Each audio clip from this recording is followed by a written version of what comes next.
All right, so the truck is fixed, if you hadn't figured that out yet.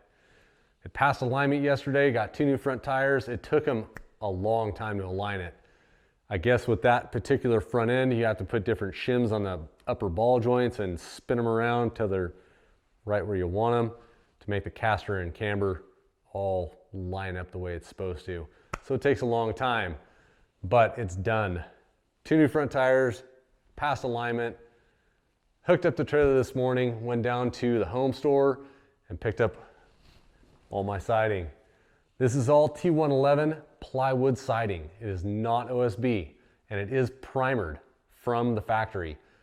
From what I hear, from what the factory tells me, I can put it up and I don't have to paint it for, I think they had some type of, the primer will last 6 months. I have heard from people around here that they've put it up and had it be fine for up to 2 years.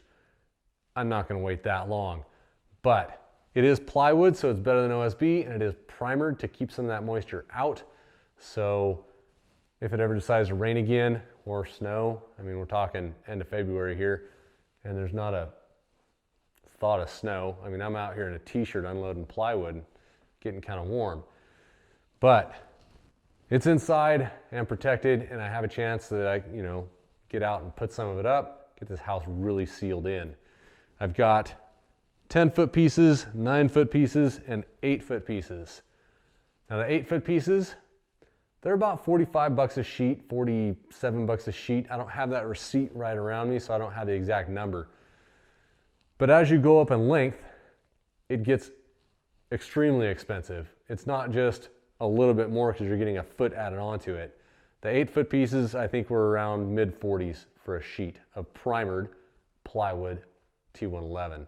The 9-foot pieces, I think it jumped up to 70, mid-70s per sheet, and the 10-foot pieces were almost 90 bucks a sheet.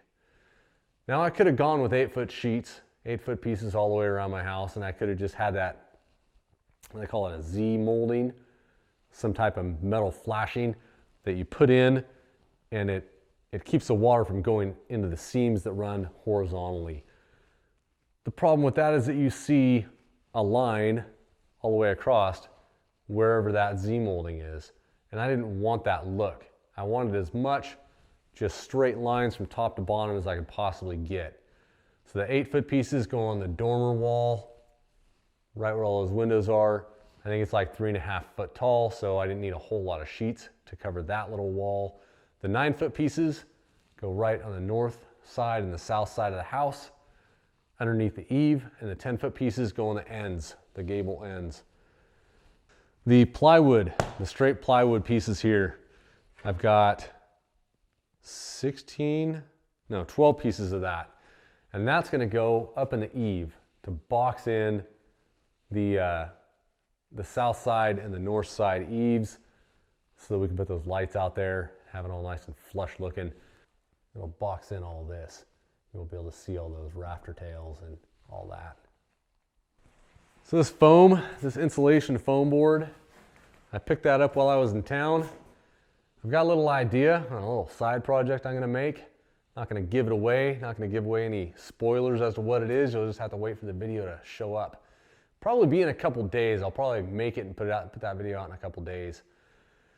But I think I'm gonna go get some food in me, get something to drink, a little refuel for me. Then I'm gonna come out and start clearing this area. Got a lot of scrap pieces of sheetrock over here in this corner. All the scraps sitting over there.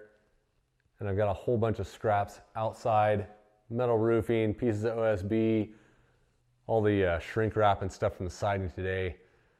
I'm gonna get that all loaded in the truck, get ready for a dump run in the morning and clean this place up a little bit. Make it easier to work around. Until next time, guys, go make something.